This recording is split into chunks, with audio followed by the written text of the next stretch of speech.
that we can't come out from the church basements and say that in the same way we would if it were any other issue, from the environment to civil rights to labor rights, what have you. You have movements all over this town with big offices and huge national constituencies who represent a population, a fraction of the size of the people who are affected by suicide. And they have got huge operations. And the reason is because advocacy for those issues isn't something that people are quiet about, because they're worried someone's going to find out.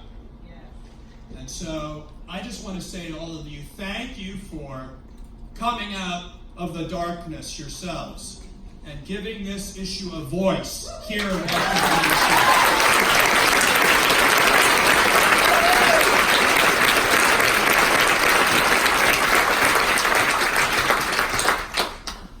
So growing up, I used to drive with my family to Cape Cod. Might be familiar with that. We used to go over the Sagamore Bridge, for those of you who've been up there. And year after year, I saw the same billboard as we crossed onto the Cape. It said, "Desperate, call the Samaritans." The sign stuck with me, not the least of which because of my own feelings of desperation were bubbling underneath an otherwise very enviable life that I had. When I got to Rhode Island as a college student, I went down to the United Way and I signed up to be a volunteer for the Samaritans, answering the phones for their local suicide hotline. I was known as Patrick 507. Happy to report that after I signed up, the CEO of Rhode Island United Way became Tony 508. I don't know why that happened. Maybe he said, "What? We have Samaritans in our mix of, endeavors we support?" And then my wife Amy's here, and after I moved to New Jersey to be with Amy, my Jersey girl. So we live in a little community in Brigantine, and bless you, right next to where one of our neighbors, it was the CEO of AtlantiCare, the largest healthcare system in South Jersey. And in much the same way, I'm proud to say that recently, in the last couple of years, AtlantiCare became Zero Suicide certified by Mike Hogan and the Zero Suicide Initiative.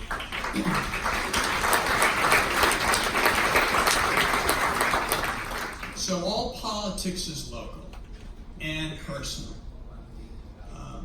Amy redesigned the CEO's house. And next thing we know, AtlantiCare is the first system in the nation that became zero suicide.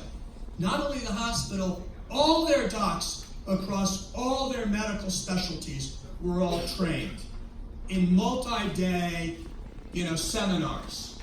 And so I hope all of you in your own areas are pushing that, because we advance the mental health of all when we ensure zero suicide prevention is the standard for all of our medical care, so that there are no gaps for people to fall through.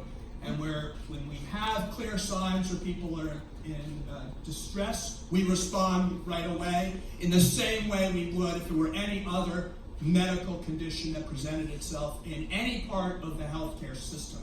And that is what Zero Suicide program has done, and I salute Mike Hogan and all of those who are part of that for the work that they do. So I went through many hours of training and volunteering, and throughout that time I learned a very important skill, and an unusual one for a Kennedy: how to say nothing. Coming from a family of orators, I have always understood the power of words, but I didn't understand when I walked into that volunteer job about the power of listening and of hearing. As a college student, I couldn't pass laws. I didn't control any funding.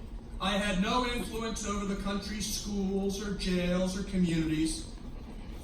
But I could pick up that phone and magically, just by being there, make someone feel heard. And that made a difference. The overnights were the busiest. We got calls from people from all walks of life. And by the end of my shift, I felt spent, but at the same time, I felt full. I didn't know the callers personally. This was before caller ID. I couldn't see them and didn't know where they were and where they were calling from. But every time I hung up my headset, I thought, thank God for Samaritans and that someone was there to answer the call. I'm glad, Bob, that you're making such an emphasis on at least improving the dollars attributed to the suicide hotline, which are woefully short. No one should be put on hold if they're calling in a crisis, and that is just